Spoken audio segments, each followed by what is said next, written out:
Hello friends, welcome back to my channel KY education. कैसे हो आप सब? आई होप आप सब अच्छे होंगे। लास्ट वीडियो में हम मौर्य साम्राज्य किया था। अपना जो मौर्य साम्राज्य है उसमें कौन कौन से राजवंश हुए, कौन कौन से राजा थे, किन्होंने शासक किया, तो उसको हमने डिस्कस किया था। सबसे पहले हमने चंद्रगुप्त को पढ़ा, उसके बाद बिंदुसार होता है, फिर उसके बाद अशोक, और अंतिम जो मौर्य सम्राट होता है वो वृद्धरथ होता है।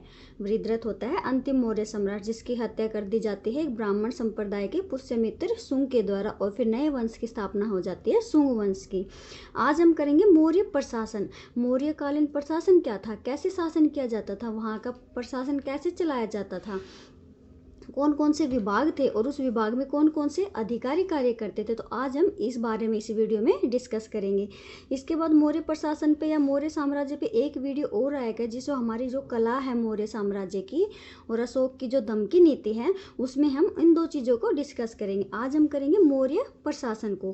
क्या प्रशासन था? देखो, मौर्य प्रशासन था वो दो तरह से चलाया जाता था, केंद्रीय प्रशासन और प्रांतीय प्रशासन। जैसे आज के टाइम में, जैसे अगर हम एक बात देखें एग्जाम्पल के तौर पर, जो आज के टाइम पे हमारा प्रशासन या देश का जो शासन चल रहा होता है ना, वही कुछ सिमिलर चीज़ें हमें मौर्य प्रशासन में भी देखने को मिलती हैं। अब आज का देश है हमारा, वो देखो, पहले है देश को, फिर जो देश में फिर किस में बटा हुआ है, वो राज्यों में बटा हुआ है। राज्यों के बाद किस में बटा हुआ? जिलों में बटा हुआ है। फिर जिले होते हैं, जिलों के नीचे क्या आते हैं? ब्लॉक होते हैं, और ब्लॉक के नीचे यानी सबसे छोटी इकाई कौन सी होती है? हमारे ग्राम होते हैं। तो वही चीज़ें हमें मौर्य प्रशासन में भी देखने को मिलती हैं। सिर्फ सेम इसी तरह मौर्य प्रशासन भी बटे हुए थे, लेकिन उनके नाम अलग अलग थे। मौर्य साम्राज्य, तो मौर्य साम्राज्य में हम देखेंगे केंद्रीय प्रशासन। जो मौर्य साम्राज्य में जो मेन इकाई होती थी शासन को चलाने के लिए, अब सेंट्रल गवर्नमेंट हमारे देश में प्रधानमंत्री के द्वारा चलाया जाता है, राज्य में मुख्यमंत्री होते हैं, जिले में फिर जिले अधिकारी होते हैं, और ग्राम के मुखिया को हम ग्रामीण या वहाँ पे मुखिया होते हैं, तो ऐसे बोलते हैं। और मौर्य साम्राज्य में अगर हम देखें तो इनके नाम अलग हैं और वही चीज़ें या वही पदवी हमें देखने को मिलती है। तो मौर्य साम्राज्य या मौर्य प्रशासन का जो केंद्र बिंदु होता था, अगर हम सेंट्रल पॉइंट, मेन पॉइंट बोले, तो वो राजा होता था। राजा के द्वारा शासन चलाया जाता था। राजा के पास सभी प्रशासनिक, सैनिक और न्यायिक शक्तियाँ होती थी। राजा के पास सभी प्रशासनिक, सैनिक और न्यायिक प्रभुत्व एक तरह से उन्हें प्राप्त होता था। सभी का जो शासन होता था, मेन पॉइंट, राजा के द्वारा किया जाता था। राजा देश का उस समय यानी देश का जो शासन था वो राजा चलाता था। मौर्य साम्राज्य देश के अधिकतर भागों तक फैला हुआ था। पूरा बड़ा साम्राज्य था मौर्य साम्राज्य। अगर हम दक्षिण में बात करें तो श्रवणबेलगोला जो कर्नाटक में है, वहाँ कर्नाटक तक दक्षिण में मौर्य साम्राज्य का विस्तार था, और उत्तर में जम्मू कश्मीर के साइड में अफगानिस्तान यानी पाकिस्तान मौर्य साम्राज्य की सीमा का विस्तार था। अगर हम बात करें तो आज का हमारा भारत देश है, उससे भी बड़ा मौर्य साम्राज्य का विस्तार था। तो इतने बड़े विशाल साम्राज्य का शासन चलाना इतना आसान भी नहीं है, तो उसके लिए सही तरीके से सुसंगठित व्यवस्था होनी चाहिए, सुनियोजित प्लानिंग होनी चाहिए। तो वही चीज़ें मौर्य साम्राज्य में की गई थी। जो राजा हुए थे उन्होंने सही तरह से राज्य को सुसंगठित किया हुआ था। तो मेन पॉइंट होता था वो राजा होता था। राजा के पास सभी प्रशासनिक, सैनिक और न्यायिक शक्तियाँ उसे प्राप्त होती थी, और इन्हीं के द्वारा वह शासन चलाता था। और इन चीज़ों में राजा की सहायता कौन करता था? वो राजा की सहायता के लिए कुछ प्रधानमंत्री होते थे, और उन प्रधानमंत्रियों के नीचे कुछ अधिकारी भी होते थे जो राजा की सहायता करते थे शासन चलाने में, की सहायता करते थे। जो प्रधानमंत्री होते थे उनको मौर्य साम्राज्य अमात्य बोला जाता था। अमात्य, जो प्रधानमंत्री होते थे वो राजा की सहायता करते थे, उनको बोला जाता था अमात्य। और फिर प्रधानमंत्री के साथ कुछ शीर्षक यानी हाई लेवल के जो अधिकारी, उच्च अधिकारी जिनको बोलते हैं, वो सहायता करते थे उस शासन को चलाने में, तो उनको बोला जाता था तीर्थ। उनको मौर्य साम्राज्य में तीर्थ बोला जाता था। तो ये था मौर्य प्रशासन यानी मेन पॉइंट, जो केंद्र बिंदु होता था वो राजा होता था। राजा की सहायता के लिए प्रधानमंत्री होते थे। अब जैसे चंद्रगुप्त मौर्य के दरबार में जो चाणक्य है या कौटिल्य है, वो प्रधानमंत्री के पद पर तैनात था। तो इसी प्रकार से प्रधानमंत्री का पद होता था मौर्य प्रशासन में। चंद्रगुप्त मौर्य के दरबार में था कौटिल्य प्रधानमंत्री। अब इन प्रधानमंत्री के साथ साथ उच्च अधिकारी होते थे, और उनको बोला जाता था तीर्थ। इन सब के अतिरिक्त एक द्वितीय श्रेणी के अधिकारी भी और होते थे। अर्थशास्त्र में 26 प्रकार के अधिकारियों का उल्लेख हमें देखने को मिलता है। अब जो पद होते थे इन प्रधानमंत्रियों के, जो प्रधानमंत्री होते थे उनके अलग अलग विभाग भी होते थे। कौन कौन से पद होते थे? देखो, एक होता सबसे इम्पोर्टेंट जो है राज्य के प्रधान, उसको क्या बोला जाता था? समाहर्ता। राज्य के प्रधान का जो अधिकारी होता था उसको बोला जाता था समाहर्ता। यह होता था राजस्व विभाग का। राजस्व विभाग किसी भी शासन को चलाने के लिए सबसे इम्पोर्टेंट होता है, क्योंकि राज्य की आय का स्रोत ही वहीं से होता है, और राज्य की आय नहीं होगी तो शासन कैसे चलेगा। और उस टाइम पे मौर्य साम्राज्य के राज्य की आय का स्रोत जो था, मेन स्रोत था, वो था कृषि। कृषि से राजस्व प्राप्त होता, कृषि पर टैक्स लगाया जाता था और उसी से राजस्व प्राप्त होता था, और उसी के द्वारा राजकोष में जैसे धन जमा होता था और फिर उसी के द्वारा शासन चलाया जाता था राज्य का। तो मौर्य प्रशासन में राजस्व का स्रोत भी कृषि ही था, सबसे इम्पोर्टेंट कृषि ही था। उसके अध्यक्ष को बोला जाता था समाहर्ता। फिर सेकंड होता था सन्निधाता। बहुत से अधिकारी होते थे, ये सिर्फ इम्पोर्टेंट लिखे हैं, 4-5 मेन हैं। और आपके पास कोई भी अगर प्राचीन हिस्ट्री की बुक है उसमें से ये जो अधिकारी हैं उनके इनको आप याद कर सकते हैं अच्छे से। फिर था सेकंड सन्निधाता। यह किसका अधिकारी था? कौन से विभाग का? राज्य के कोषाध्यक्ष का। राज्य के कोषाध्यक्ष जो हमारा आज प्रेजेंट टाइम में अगर हम बात करें तो वित्त मंत्री का जो पद होता है वही पद इसका होता था, तो सन्निधाता का। फिर नेक्स्ट शीताध्यक्ष। शीताध्यक्ष को किसका अध्यक्ष होता था? राज्य के कृषि विभाग का। राज्य के कृषि विभाग का अध्यक्ष होता था शीताध्यक्ष। यहाँ एक बात इंपॉर्टेंट है याद रखने के लिए है, वो शीताध्यक्ष उस टाइम पे मौर्य साम्राज्य में जो राजकीय कृषि भूमि होती थी ना, एक तरह से जो राजकीय भूमि होती है ना, राज्य की भूमि, उसको सीता भूमि बोला जाता था। तो उसको सीता भूमि बोला जाता था। तो शीताध्यक्ष कौन होता था? राज्य के कृषि विभाग का अधिकारी। फिर है पणियाध्यक्ष। पणियाध्यक्ष कौन से विभाग का था? व्यापार वाणिज्य का अध्यक्ष। व्यापार वाणिज्य है उसका अध्यक्ष था पणियाध्यक्ष। तो समाहर्ता होता है राजस्व विभाग का। सन्निधाता होता है यानी जो हमारा प्रेजेंट का वित्त मंत्री का विभाग है वो होता था राज्य के कोषाध्यक्ष का। शीताध्यक्ष था सीता भूमि। उस टाइम पे मौर्य साम्राज्य में जो राज्य की कृषि भूमि होती थी उसी को सीता भूमि बोला जाता, तो उसका अध्यक्ष होता था, शीताध्यक्ष होता था राज्य के कृषि विभाग का। और पणियाध्यक्ष होता था व्यापार वाणिज्य का अध्यक्ष होता था मौर्य प्रशासन में। ये कुछ मेन इंपॉर्टेंट पॉइंट लिखे हैं और इनको आप बुक्स में से अच्छे से जो सभी विभाग हैं उनको आप याद कर सकते हैं देख के अच्छे से, ये इंपॉर्टेंट हैं। फिर मौर्य प्रशासन में सैन्य विभाग। किसी भी प्रशासन को इतने बड़े विशाल साम्राज्य को चलाना सेना के बिना तो आसान नहीं है, तो सैन्य विभाग भी था मौर्य प्रशासन में, क्योंकि मौर्य साम्राज्य की जो सीमाएं हैं वो चारों तरफ फैली हुई थी, उत्तर से दक्षिण में और पूर्व से पश्चिम में। तो बहुत बड़ा विशाल साम्राज्य था, तो उसको संगठित किया गया था अच्छे से। तो इसमें हमें सैन्य विभाग भी देखने को मिलता है, सेना के द्वारा भी मौर्य साम्राज्य को संगठित किया गया था। सैन्य विभाग का जो अधिकारी होता था वो सेनापति कहलाता था। सैन्य विभाग का अधिकारी सेनापति होता था। अर्थशास्त्र में ऐसा बताया गया है कि मौर्य साम्राज्य में 4 प्रकार की सेना होती थी। 4 प्रकार की सेना संगठित की गई थी मौर्य साम्राज्य में। कौन कौन सी? पैदल सेना यानी जो चलते हैं, पैदल सेना, हाथी सेना, घुड़सवार सेना और रथ सेना। तो ये 4 प्रकार की सेना थी। ऐसा बताया जाता है कि पैदल सेना की संख्या मौर्य साम्राज्य में 6 लाख थी, हाथी सेना की संख्या 9,000 थी और घुड़सवार सेना की संख्या 30,000 थी और रथ सेना की संख्या 800 थी।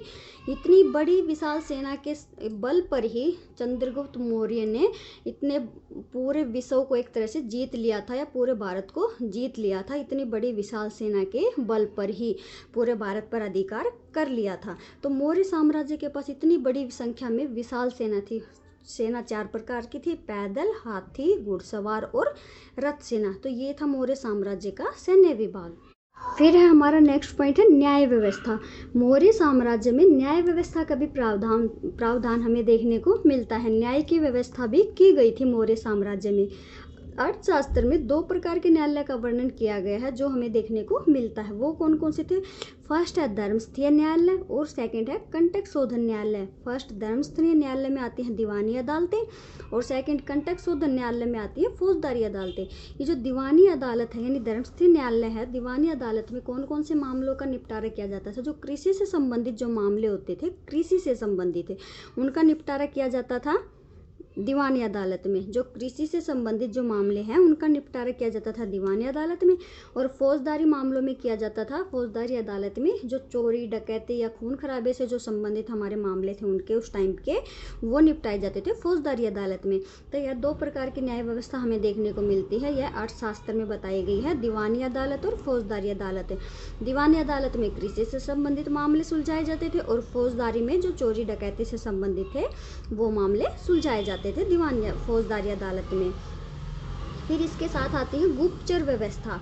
देखो, वो मौर्य साम्राज्य में गुप्तचर व्यवस्था का भी एक अलग ही स्थान था। गुप्तचर व्यवस्था को किस लिए बनाया गया था? गुप्तचरों की व्यवस्था इसलिए की गई थी ताकि राजा अपने यह देख सके कि प्रजा है जो उसके शासन है, उसका जो शासन वो चला रहा है, उसके क्षेत्र में, उसके अधिकार क्षेत्र में प्रजा किस प्रकार से रह रही है, उनमें संतोष है या नहीं है, कहीं राजा के प्रति कुछ षड्यंत्र तो नहीं चल रहे हैं, कुछ मतलब रणनीतियाँ तो नहीं बनाई जा रही है।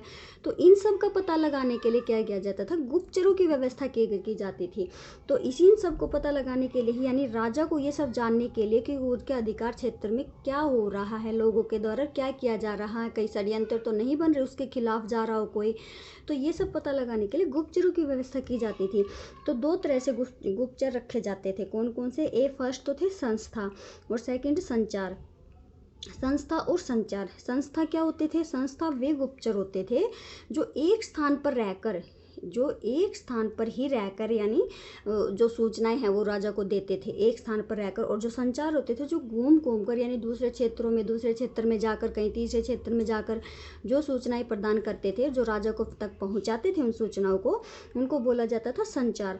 अर्थशास्त्र में ये जो गुप्तचर व्यवस्था थी, अर्थशास्त्र में इन गुप्तचरों को गूढ़ पुरुष भी कहा गया है।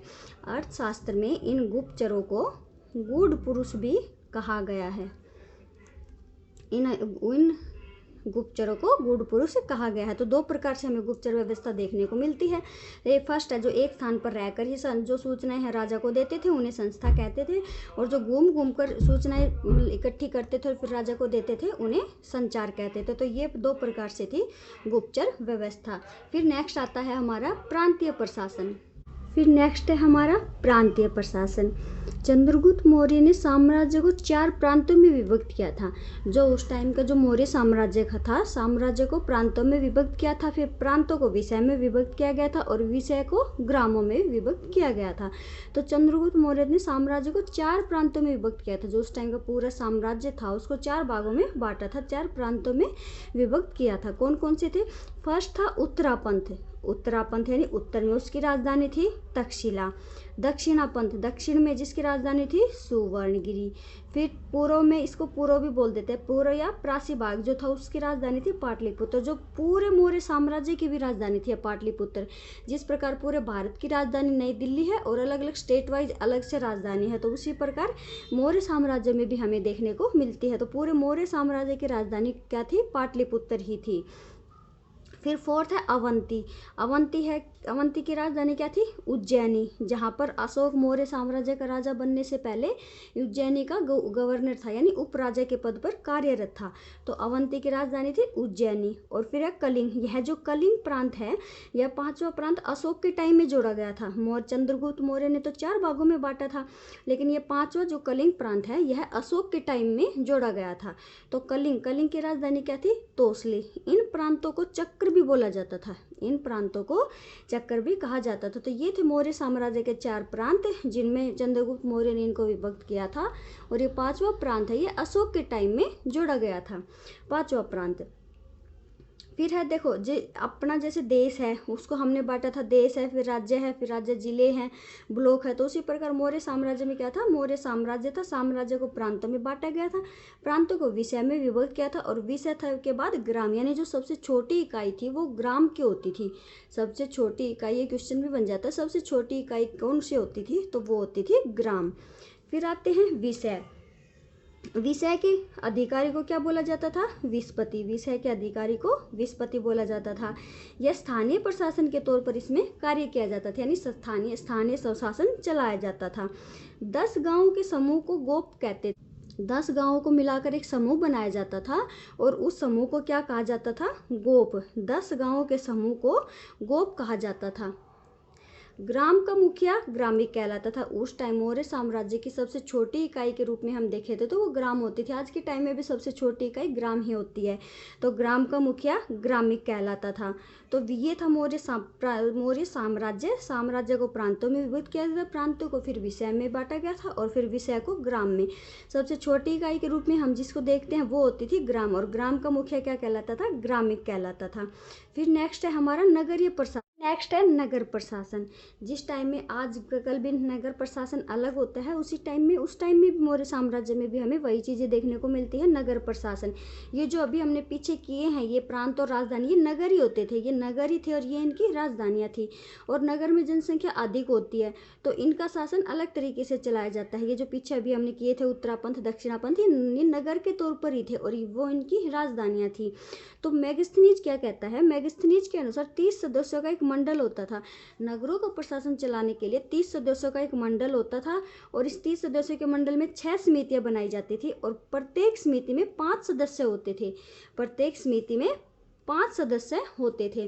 तो इस प्रकार से 30 सदस्यों का मंडल बनाया गया था और यही इन नगर प्रशासन की देखरेख करता था। यही 30 सदस्यों का मंडल ही नगर प्रशासन को चलाता था। मेगास्थनीज के अनुसार ये बातें बताई गई हैं कि 30 सदस्यों का मंडल होता था और उनमें 6 समितियां बनाई गई थी और प्रत्येक समिति में 5 सदस्य होते थे जो नगर प्रशासन को चलाते थे।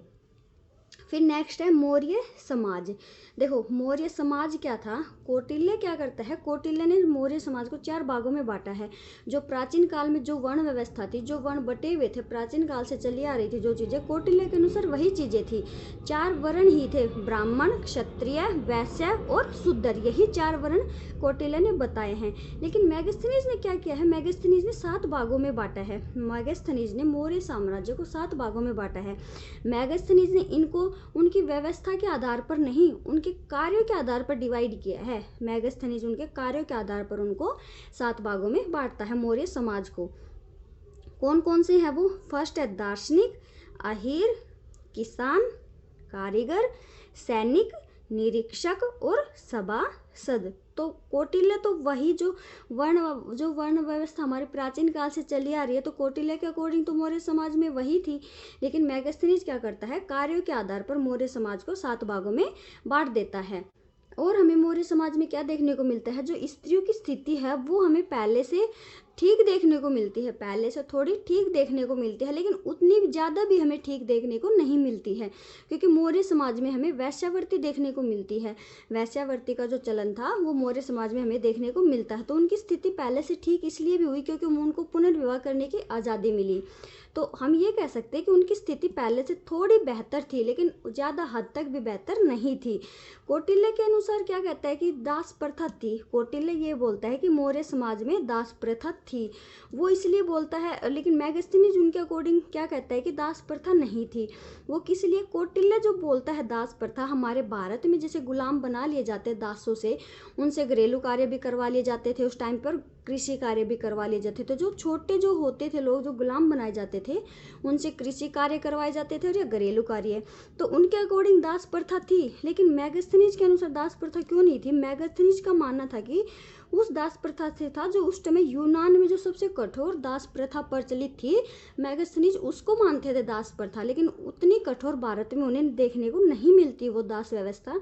तो इसलिए मेगास्थनीज बोलते हैं कि भारत में दास व्यवस्था प्रचलित नहीं थी।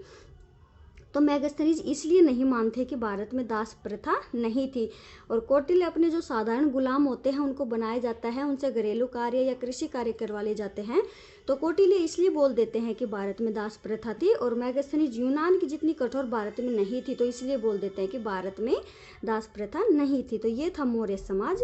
अब है मौर्यकालीन अर्थव्यवस्था। फिर नेक्स्ट है हमारा मौर्यकालीन अर्थव्यवस्था। अभी हमने पीछे पढ़ा था कि जो राज्य की आय का स्रोत था मौर्य काल में, वो क्या था, कृषि से प्राप्त होता था, यानी कृषि पर टैक्स लगाया जाता था और उससे राज्य की आय प्राप्त होती थी। तो राज्य की अर्थव्यवस्था कृषि, पशुपालन और वाणिज्य पर आधार थी, लेकिन मेन स्रोत था वो कृषि ही था। कृषि पर 1/6 भाग का टैक्स लगाया जाता था। जो भूमि कर था उस टाइम पे प्रमुख स्रोत, वही आय का मुख्य स्रोत था, क्योंकि किसी राज्य की आय के स्रोत पर ही उस राज्य का शासन टिका होता है, प्रशासन टिका होता है, प्रशासन को अच्छे से चलाया जाता है। जब राज्य की आय ही नहीं होगी तो प्रशासन को कैसे चलाया जाएगा। और मौर्य जैसे विशाल साम्राज्य को तो चलाना कृषि के आधार पर ही चलाया जाता था, कृषि पर ही डिपेंड था मौर्य साम्राज्य। तो राज्य की अर्थव्यवस्था कृषि के अतिरिक्त किस पर थी, कृषि, पशुपालन और वाणिज्य पर आधारित थी। पशुपालन और वाणिज्य, इन तीनों पर राज्य की अर्थव्यवस्था टिकी हुई थी। प्रमुख स्रोत भूमि कर था, जो 1/6 भाग था, यह कृषि पर लगाया जाता था। तो प्रमुख स्रोत क्या था, टैक्स था उस टाइम पे। फिर उस टाइम पे मौर्य अर्थव्यवस्था क्या थी, जो आंतरिक और बाह्य व्यापार होते थे, यानी जो साम्राज्य था उसके अंदर, क्षेत्र के अंदर व्यापार होते थे और बाह्य व्यापार जो यूनान से थे, यूनान से कनेक्शन स्थापित हो गए थे उस टाइम पे, मौर्य साम्राज्य के टाइम पे। तो आंतरिक एवं बाह्य व्यापार, हमें दोनों प्रकार के व्यापार देखने को मिलते हैं। अगर उस टाइम पे हम फेमस उद्योग की बात करें तो वो वस्त्र उद्योग प्रचलित था, तो वस्त्र उद्योग प्रचलित था मौर्य काल में। फिर व्यापार के लिए जब हमने सिंधु इंडस वैली सिविलाइजेशन को किया था, सिंधु घाटी सभ्यता को, तो उसमें मुद्रा का व्यापार के लिए किसका प्रयोग किया? वस्तु विनिमय पद्धति थी, क्योंकि उस टाइम में मुद्रा का चलन नहीं हुआ था, यानी मुद्रा का प्रयोग नहीं होता था, तो वस्तु विनिमय प्रणाली ही प्रचलित थी। लेकिन मौर्य काल में व्यापार के लिए मुद्रा का प्रयोग किया जाता था। उसमें चांदी के सिक्के प्रचलित थे सबसे ज़्यादा, और अन्य धातुओं के भी सिक्के प्रचलित थे। व्यापार के लिए मुद्रा का प्रयोग किया जाता, उनमें चांदी के या अन्य धातुओं के सिक्के यूज किए जाते थे व्यापार के लिए। तो ये था हमारा आज का टॉपिक जो था मौर्य प्रशासन। इसमें हमने पढ़ा मौर्य प्रशासन को, जिसमें क्या था, मौर्य साम्राज्य को प्रांतों में बांटा गया था, प्रांतों को विषय में बांटा गया था और विषय को ग्राम में विभक्त किया गया था। जो सबसे छोटी इकाई थी वो हमारी ग्राम होती थी। फिर नगर प्रशासन था। नगर प्रशासन में 30 सदस्यों का मंडल होता था, 6 समितियां बनाई जाती थी और प्रत्येक समिति में 5 सदस्य होते थे जो नगर प्रशासन की देखरेख करते थे। मौर्य समाज को 4 भागों में ही बांटा गया था, ब्राह्मण, क्षत्रिय, वैश्य और शूद्र, लेकिन मैगस्थनीज उसको 7 भागों में बांट देता है। फिर हमारी लास्ट थी मौर्यकालीन अर्थव्यवस्था, जो कि कृषि पर जो टैक्स लगाया जाता था उससे राज्य की आय प्राप्त होती थी। अब बचता है हमारे मौर्य कला है और जो अशोक का दम है वो टॉपिक, वो हम करेंगे नेक्स्ट वीडियो में। ये था आज का टॉपिक। आई होप फ्रेंड्स आपको ये अच्छे से क्लियर हो गया होगा। अगर वीडियो पसंद आए तो वीडियो को लाइक करना और चैनल को सब्सक्राइब करना। Okay, thank you, bye.